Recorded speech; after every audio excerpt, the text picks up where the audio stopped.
একটা সংসারে যেমন একটা পুরুষ মানুষের দরকার হয়, ঠিক তেমনি একটা নারীরও দরকার হয়। কারণ দুজন ছাড়া কোনোদিনও একটা সংসার পরিপূর্ণ হয় না। উভয়ের মধ্যে যদি বোঝাপড়া ঠিক থাকে তাহলে সে সংসার কখনো ভেঙে যায় না। নমস্কার বন্ধুরা, সবাই ভালো আছেন তো? আশা করি সবাই ভালো আছেন, আমিও ভালো আছি। আর আমি সুস্মিতার নতুন আবার একটা ব্লগে আপনাদেরকে স্বাগত জানাই। আর আজকের ভিডিওটা আমি সন্ধ্যে থেকে শুরু করছি, কারণ এই যে আমার বাড়ির কর্তামশাই উনি গেছেন ভুবনেশ্বরে, তাই এখন সব দায়িত্ব আমার কাঁধে চাপিয়ে দিয়ে গেছে। যখন পুরুষ মানুষ বাড়িতে থাকে বা বাড়ির মালিক যখন বাড়িতে থাকে, তখন আমরা যতই ঝগড়াঝাটি করি না কেন, যতই আমরা বলি না কেন যে আমি সব কিছু করি, কিন্তু যখন একটা এমার্জেন্সি কোনো কিছু দরকার পড়ে যায়, ওকে বললে ও কী করে? দৌড়ে গিয়ে নিয়ে চলে আসে।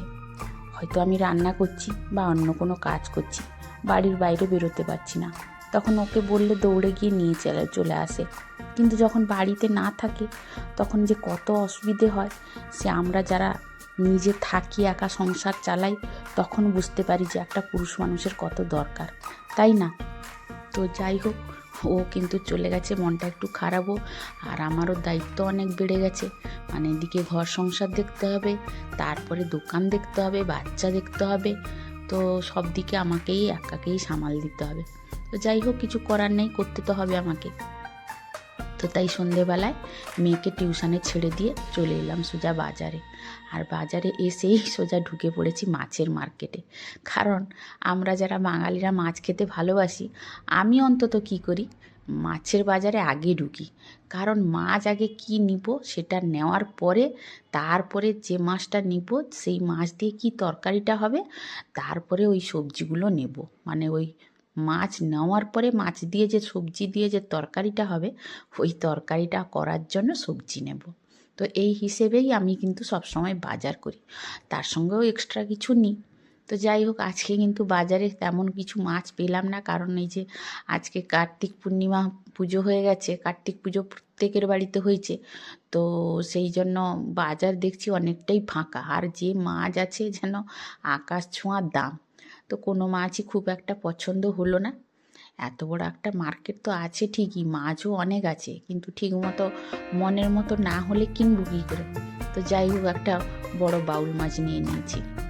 আর এই যে টুকিটাকি সবজি নিয়েছি, তারপরে একটু ফল নিব। ফল আজকে তেমন কিছু নেব না, কারণ ফল সত্যি কথা বলতে কি জানেন তো, বাড়িতে নিয়ে যাই কেউ খায় না, সেমনি পড়ে থাকে, ওই আমি খেয়ে খেয়ে শেষ করি। তার জন্য বাধ্য হয়ে মানে ফল কি বলবো, নিয়ে গেলে নষ্ট হয়, নাহলে পড়ে থাকে সেমনি, কত খাবো একা। তো এই জন্য আজকে আর ফল এমন নেব না। এই কলা নিয়েছি, আর কিছু নেব না। তো ফল নেওয়ার পরে চলে এলাম এই যে ভুসিমাল বাজার, মানে যেটা গ্রোসারি বাজার বলা হয়, ওইটা নিতে চলে এলাম। তো ওইটা নিয়ে সোজা বাড়ি চলে এসেছি। তো এসে গেটের মুখে ঢুকতে যাচ্ছি, দেখছি যে চাঁদটা এত সুন্দর দেখা যাচ্ছে, মানে আমি বললাম একটু ফটো তুলে নিই। তো তাই বলে একটু ফটোটা তুলে নিলাম, দেখতে খুব অপূর্ব লাগছিল।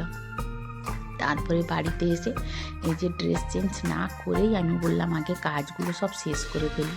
তো এই যে এই জিনিসগুলো কিছু এনেছি, মানে হলুদ গুঁড়ো, শুকনো লঙ্কা, বেসন আর ফুচকা।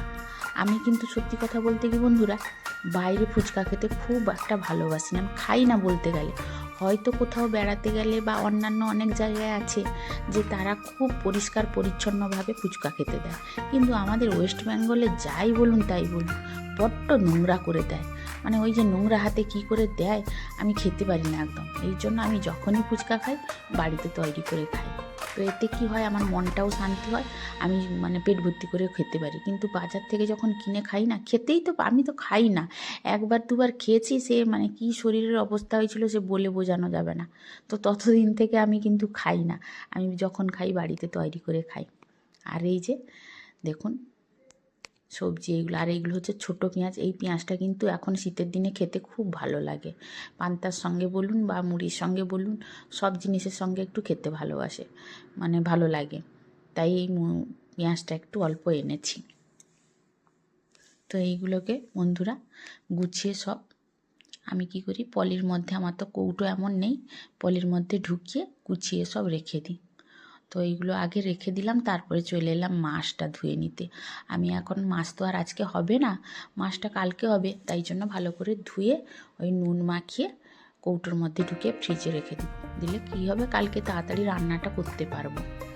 এই জন্য মাছটা গুছিয়ে রেখে দিচ্ছি, আর তার সঙ্গে হিসেব করেও রেখে দিচ্ছি, কারণ যতজন খেতে হিসেব করে না রাখলে কাকে কত করে দিব বা সবাই কটা করে পাবে তার হিসেব রাখতে হবে, না হলে খেতে দেওয়ার সময় ভুল হয়ে যাবে। কারণ আমি সব সময় সবাইকে সমান ভাগ করে দিই, সব জিনিসটাই খেতে দিই বন্ধুরা। যারা মানে আমার বাড়িতে খায় বা এই যে দোকানের বাচ্চা বলুন বা আমরা সবাই সমান ভাগ করে খাই, কাউকে কম বেশি দিই না। হ্যাঁ, অনেক সময় কি হয়, কেউ চাইলে, বাচ্চা টাচ্চা চাইলে যে আরেকটা দাও, আরেক পিস দাও, তখন বললে আমি দিই। এই যে বন্ধুরা, আমি কিন্তু এই যে প্রত্যেক দিন চায়ের সঙ্গে লেবু খাই, বা লেবু যখন খাই তার খোসাটা কিন্তু ফেলে দিই না। তার খোসাটা কিন্তু আমি সব সময় ওই বাসন মাজা পাউডারের সঙ্গে রেখে দিই। কারণ এই যে আমাদের বাড়িতে ধরুন যে সব সময় মাছ মাংস ডিম এটা সেটা হচ্ছে, তো বাসনগুলো কি হচ্ছে, আঁশটে গন্ধ করে।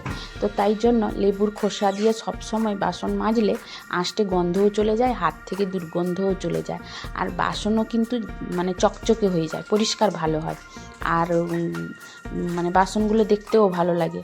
তো তার জন্য আমি কিন্তু, আর গন্ধও বেশ ভালো বেরায়, তো তার জন্য আমি কিন্তু কোনো সময় সারা বছর যতই লেবু খাই না কেন তার খোসা কিন্তু ফেলে দিই না, সব এই বাসন মাজা পাউডারের সঙ্গে রেখে দিই।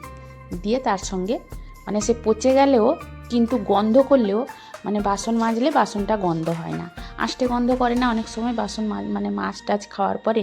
তো এই লেবু খোসা দিয়ে তার সঙ্গে লিকুইড হোক বা পাউডার হোক দিয়ে মাজলে কিন্তু আঁশটে গন্ধটা চলে যায়, আর হাতের দুর্গন্ধটাও চলে যায়। তো আমি কিন্তু ফেলি না বন্ধুরা কোনো সময়। তো যাই হোক, এই মাছ টাছ ধুয়ে রেখে দিলাম পরিষ্কার করে।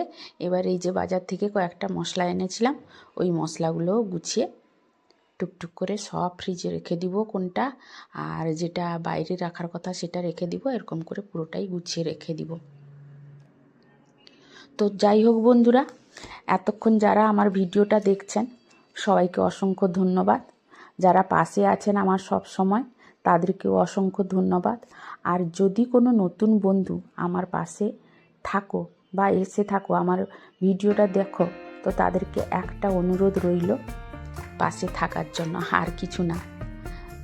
তবে কি হয়, সে পাশে থাকলে বা একটা লাইক দিয়ে কমেন্ট করলে মনে একটু আনন্দ পাই, আর নতুন ভিডিও দেওয়ার জন্য আগ্রহ হয়, আর অনেক কিছু শিখতেও পারি।